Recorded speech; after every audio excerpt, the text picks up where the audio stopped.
The camera flickered twice before cutting out. At first, I chalked it up to a glitch until I reviewed the feed and saw Linda, decked out in a wide-brimmed gardening hat and yellow rubber gloves, ripping it off its mount like she was plucking an apple from my tree. She stared right into the lens, whispered, "I told you so," and yanked the plug. What she didn't realize, what no one had ever bothered to tell her, was that my cameras weren't just some off-the-shelf security toys. They were part of a federal-grade surveillance system I'd helped design. When you tamper with them, they don't just shut off, they start tattling to the FBI. 2 weeks prior, I'd moved into what I'd hoped would be a serene little retreat, just beyond the city limits. I'd earned this place after years of grinding through corporate cybersecurity hell, finally going freelance to escape the chaos. The house was my dream, private yet modern, locked down tighter than a vault with tech I'd built myself. Motion sensors, smart locks, high-def night vision sound cameras, even an AI that could tell a stray cat from a prowler or a raccoon with a grudge. I wasn't paranoid, just prepared. This setup was my retirement masterpiece, a testament to my old job. But I hadn't counted on Linda, the neighborhood's reigning queen of chaos. I met her 3 days after settling in. I was installing solar panels when she stormed across the street and onto my driveway. No introduction, just fury. "Those cameras," she snapped, jabbing a finger at them like they were contraband, "are ruining the neighborhood's vibe." I looked up from my toolkit, wrench in hand. "Sorry, who are you?" "Linda Voss," she declared, as if it carried a title, head of the HOA.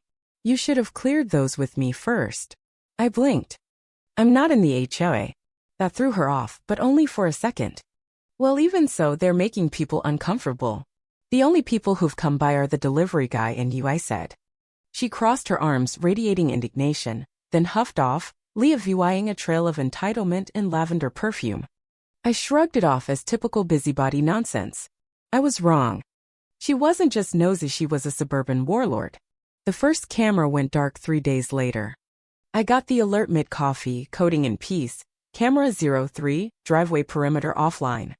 Maybe a critter chewed a wire, I thought. But the cloud backup showed Linda, bold as daylight, strolling onto my property, face averted like a rookie crook. She unplugged it with a towel, saluted the lens, and sauntered off. I took a breath, rewired it, added a battery backup, and figured she'd tire herself out. She didn't. 3 cameras dropped offline one night, 5 minutes apart. Each restored feed starred Linda, new outfits, new props, same mission. That's when I stopped playing nice and started documenting.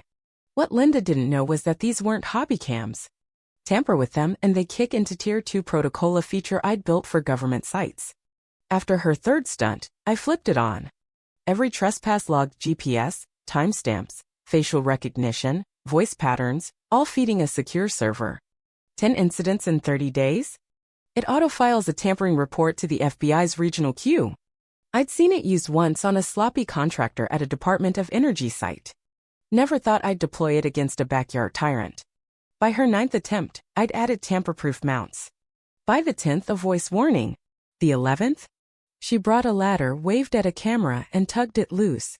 The speaker blared. "Tampering detected. This incident is reported under U.S. Code Title 18. Step away." She froze, dropped the ladder, and bolted, leaving it crashed in the dirt. My phone pinged. FBI report submitted, incident the 1148Q, Delta. I ate popcorn and grinned.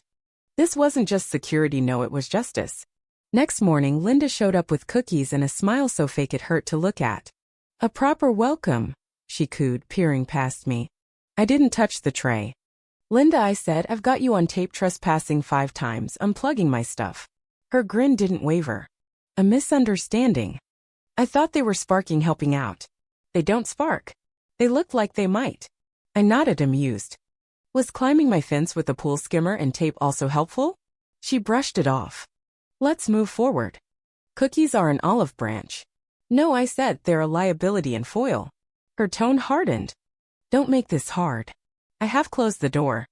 Leave my property before it gets harder." She stormed off, muttering about tech-obsessed loners. That afternoon, I spotted ladder tracks in my flower bed. Footage showed Linda, gloved up, unhooking a camera and chuckling to herself. I didn't reconnect it, just let the system log her. I upgraded internal batteries, hidden lenses in birdhouses and rocks, a geofence to ping her phone if it got close. Sunday, she returned with a clipboard and a scowl, taping a note to my door. You violate neighborhood unity guidelines. Remove surveillance or face action. I laughed. Unity guidelines? I wasn't in her HOA fantasy land. She'd learned that the hard way. That night, motion alerts lit up. Linda in black, blinded lenses with a flashlight, screwdriver in hand. The speaker cut in. Tampering detected. Reported to federal authorities. Step away. She yelped, dropped everything, tripped into the dirt, and ran. Her phone pinged my geofence. Another log. That pushed her over the edge. Incident threshold exceeded. Case forwarded to FBI. I sipped coffee watching her stumble off screen. She'd turned a petty spat into a federal mess. Monday, she strutted by, bandage on her knee from her fall, ignoring me. I triple-checked the FBI logs. Airtight. EVY Denke. I fortified. A shock-proof garage cam. A decoy in the flower bed. A real one in a bird feeder. She bit the next night, yanking the fake with a USB jammer, clueless it was recording her MAC address. She froze when the hidden lens zoomed, then fled as my porch light flared. The system flagged it. Surveillance obstruction. Spicy indeed. She switched tactics. Flyers in mailboxes. Protect our privacy. Say no to paranoid neighbors. Blurry cam pics. Wild claims. I shredded mine. 2 days later, she hit my server closet vent, muttering tech buzzwords from YouTube. She touched a static marzipan, flailed into my shrubs, petals flying. 3 pings. Federal escalation active. The packet was sent. I watched from my porch, cat on my lap, as her house went dark. She didn't know an agent was coming. Initial contact scheduled. My phone buzzed. Game over. The knock came next afternoon. 2 agents, Grayson and Lou, badges subtle but firm. I handed over a hard drive. Footage, logs, audio. Their VYU'd it at my table, unfazed. She didn't know it reports to us? Lou asked. Thought they were nanny cams, I said. Grayson smirked.